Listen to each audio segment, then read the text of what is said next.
선관위 투표용지 부족 사태에 따라서 잠실 7동 투표소 앞 시위가 2주를 넘겨서 계속 네. 되고 있는데 관련해서 참정권 침해를 바로 잡아야 된다는 게 원래 초기 시위의 어떤 네. 목소리였는데요. 가면 갈수록 부정선거를 주장하는 목소리가 더 커지고 있다는 지적이 나오고 있고요. 동시에는 그 체육단체 행정 마비 사태까지 장기화되고 있는 상황인데 이와 관련해서 경찰력이 미온적으로 대처하고 있다는 지적도 나오고 있습니다. 그 현 상황에 대해서 대통령님의 어떤 판단과 생각을 듣고 싶습니다. 네. 사실 전에도 한번 말씀드렸는데 우리 청년들, 젊은이들이 국민의 참정권 문제에 또는 투표 기회 박탈에 대해서 이렇게 매우 민감한 반응을 보이고 또 행동으로 그걸 지키기 위해서 노력하는 걸 보고 저 사실은 약간 놀라웠습니다. 우리보다 더 낫구나, 기성세대보다. 우리는 되게 이해관계 때문에 많이 싸우는데 매우 이기적이고 또 세상의 정의와 공정 질서에 무관심하다고 선입관을 가졌던 청년들이 오히려 우리가 무관심하거나 아니면 관심의 비중이 좀 적다고 판단되는 이 영역에 이와 같이 문제를 제기하고 행동까지 하는 점 보고 우리와는 다른 세대구나 라는 생각을 하게 됐어요. 그래서 매우 감사하게 생각한다 이 말씀을 한번 드렸습니다. 선관위 문제는 사실 참 황당하죠. 제 입장에서도 선관위 좀 문제다 생각을 하긴 하지만 평소에도 근데 아무런 우리가 통제, 감시, 견제 권한이 없어요. 하다못해 선관위원장에 대한 형식적 임명권조차도 없어요. 스스로 자기들끼리 돌아가면서 뽑게 돼 있어요.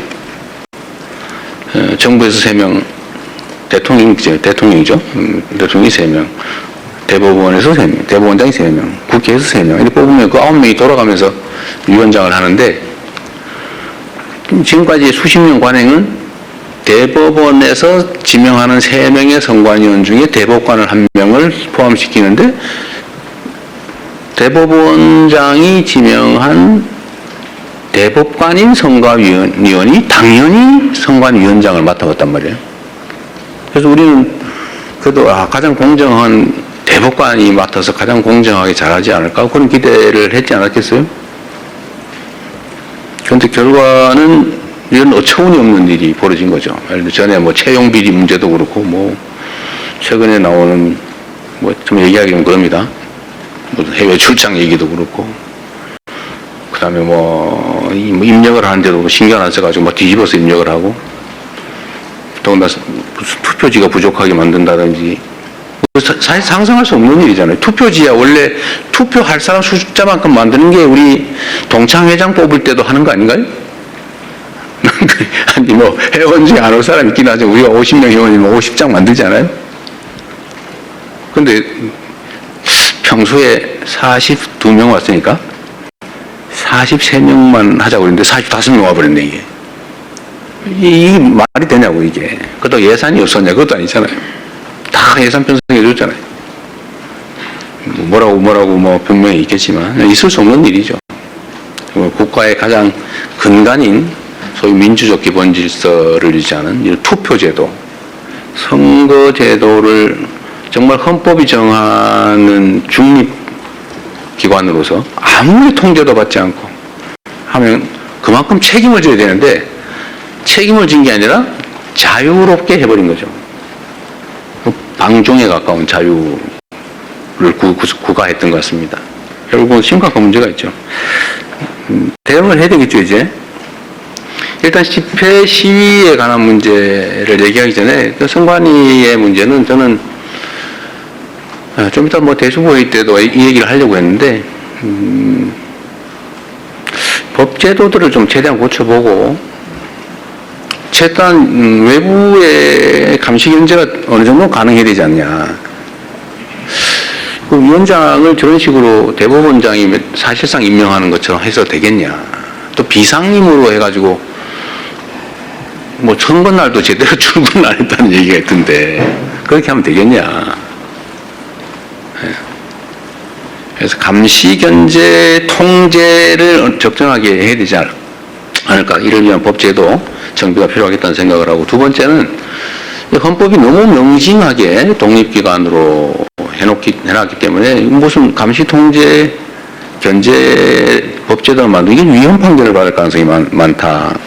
그러니까 필요하다면 여야 간의 의견의 일치가 된다면 선관위에 관한 뭐 원포인트 개헌이라도 해야 되지 않을까. 뭐 그런 생각을 합니다. 필요하다면 대통령이 발의를 하는 한이 있더라도. 근데 문제는 이게 정치권의 책임성에 관한 것인데 진심으로 이 문제를 해결하기 위한 것인지 아니 이걸 이용해서 정치 공세를 하고 뒤로 빠지려고 하는 건지를 알기가 어려운 상황이어서 정치권이 좀 진지한 논의를 촉구하고 정치권에서 논의되는 걸 봐가면서 우리 정부도 입장을 정하겠습니다. 어쨌든 근본적인 개혁이 필요한 건 확실합니다. 이런 상태로 갈 수는 없어요. 시위에 관한 문제, 시위 자체는 참정권 확보를 위한 시위 자체를 비난하거나 그래서는 안 되죠. 오히려 보호해야 되겠죠.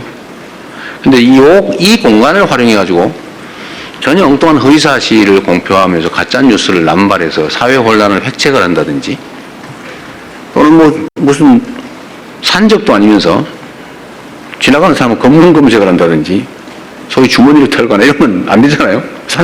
원래 산적이 하는 일이죠, 그게. 아무거나 놈들 고개 마루 장악하고 지나가는 사람 주머니 털어가지고 검사하고 10% 띄고 보내고 이런 거 있잖아요. 이게 산적이 하는 짓이지. 이런 짓 하면 안 되죠. 또는 그 숫자 많다고 출입을 막아가지고 남의 중요한 일을 못하게 막는다든지 이건 업무방해거든요. 위력에 의한 업무방해, 중대범죄 중에 하나죠. 하여튼 이런 행위에 대해서는 제가 엄정하게 수사하고 책임을 묻도록 지시했습니다. 이런 것까지 방치하면 안 되죠. 여러분 구분을 좀 해야 되겠다. 정당한 참정권 확보를 위한 주권 행사와 질서 파괴를 획책하는 범죄 행위는 엄밀하게 구분을 해야 이 참정권을 지키기 위한 선의의 이런 운동도 제대로 빛을 발할 수 있겠다. 그래서 옥석을 좀 가려서 엄정하게 대응할 건 대응하고 보호할 건 또 확실히 보호하고 그렇게 하도록 하겠습니다. 네, 또 질문 받겠습니다. 제가 좀 눈에 잘 안 보이는 쪽 뒤쪽 한번 보겠는데